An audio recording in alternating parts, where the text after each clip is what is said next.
कथावाचक का सिर मुड़वा दिया गया और ब्राह्मणों के पैर पर नाक रगड़वाया गया और एक ब्राह्मण स्त्री के मूत्र को कथावाचक के शरीर पर छिड़का गया। यहां पर हम एक घटना की चर्चा करना चाह रहे हैं। उत्तर प्रदेश के इटावा की घटना।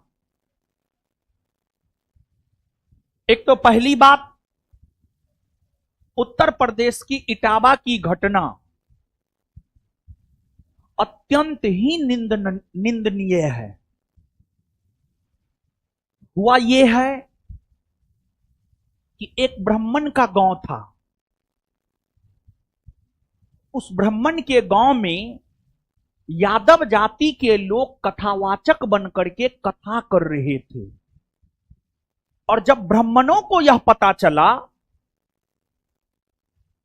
तो फिर उस कथावाचक के साथ क्या क्या किया गया, ध्यान से सुनिएगा। कथावाचक का सिर मुड़वा दिया गया, मारा गया और ब्राह्मणों के पैर पर नाक रगड़वाया गया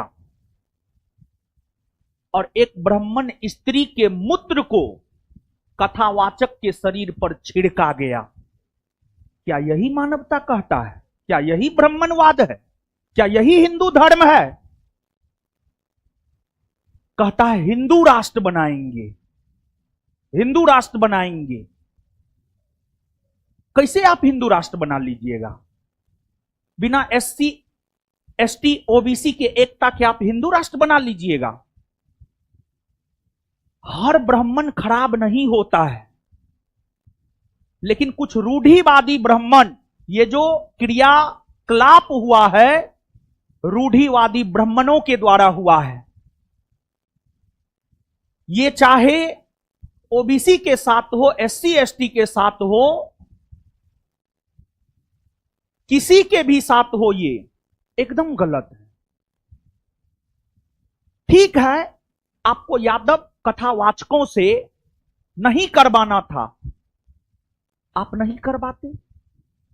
एक कहा जा रहा है कि कथावाचकों ने अपना जाति छुपाया। ठीक है, जाति छुपाया।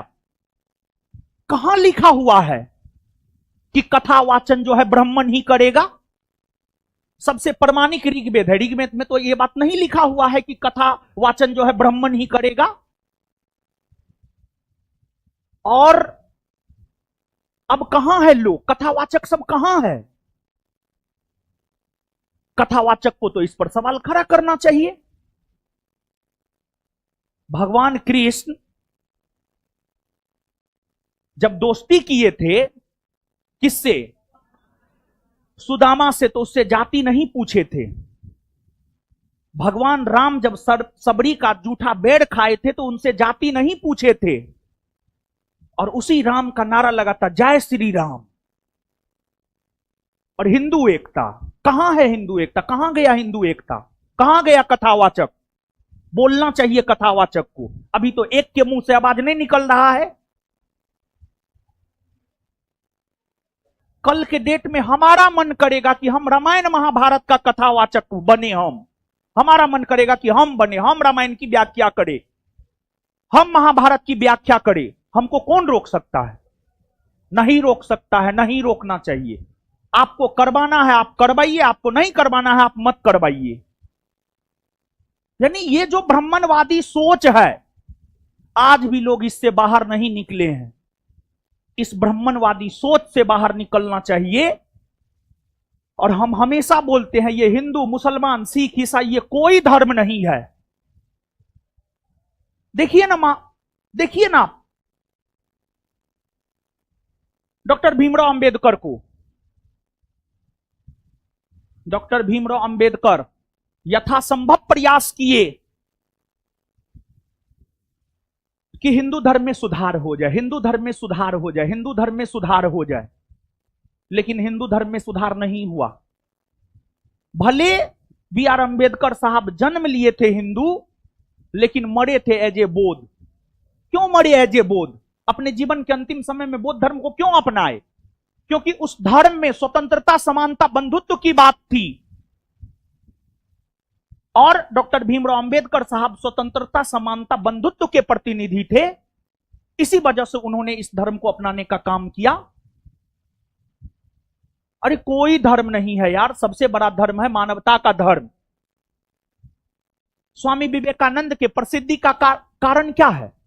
मानवतावादी विचारधारा का होना स्वामी विवेकानंद के प्रसिद्धि का सबसे बड़ा कारण यह है।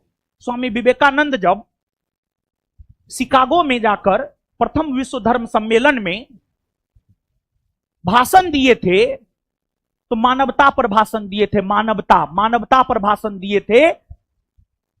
उस वजह से उनका भाषण जो है इतना ज्यादा लोकप्रिय हुआ था। कोई धर्म नहीं है, सबसे बड़ा धर्म है मानवता का धर्म, उससे बड़ा कोई धर्म नहीं है। लेकिन ब्राह्मणवादी, रूढ़िवादी सोच वाले लोगों को अपने सोच में परिवर्तन करना होगा।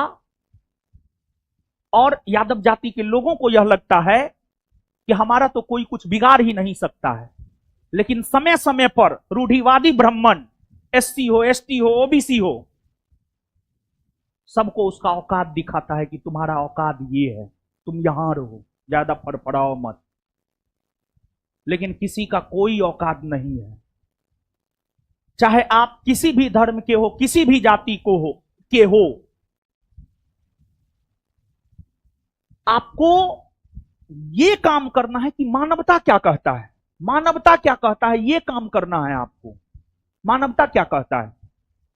हम हिंदू हैं, लेकिन एक मुसलमान आया था, एक लड़की आई थी, उसके भाई का किडनी ट्रांसप्लांट होना था। आप पता कर लीजिएगा, बिहार पुलिस बैच में, बिहार एसआई बैच में क्राउड फंडिंग उसको हम करवाए हैं और अच्छा खासा पैसा जो है ये करवाए हैं। तो हम हिंदू हैं तो क्या हम मुसलमान को मदद नहीं करें? मानवता यही कहता है क्या? हमको तो नहीं लगता है मानवता ये कहता है। मानवता कदापि ये नहीं कह सकता है कि एक ब्राह्मण औरत के मूत्र किसी पर भी छिड़का जाए। मानवता कदापि ये नहीं कह सकता है कि किसी का सिर मुड़वा दिया जाए। मानवता कभी ये नहीं कह सकता है कि किसी को मारा पीटा जाए। मानवता कभी ये नहीं कहता है कि किसी के सामान को तोड़ दिया जाए। इस सोच से बाहर निकलना पड़ेगा, और जब तक इस सोच से बाहर नहीं निकलेगा लोग, तब तक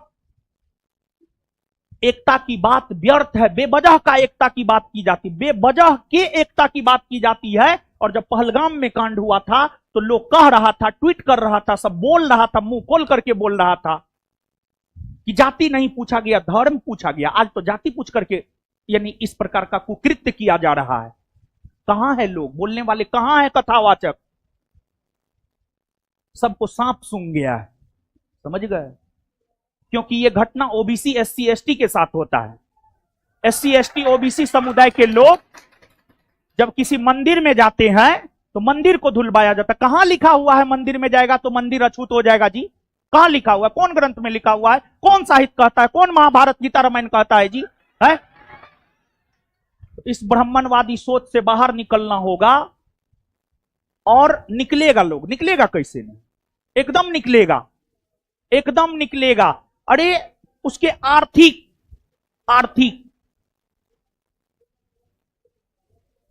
चीज पर वार कीजिए ना, आर्थिक चीज पर वार कीजिए। आप कैसे नहीं निकलेगा? क्या बात करते हैं?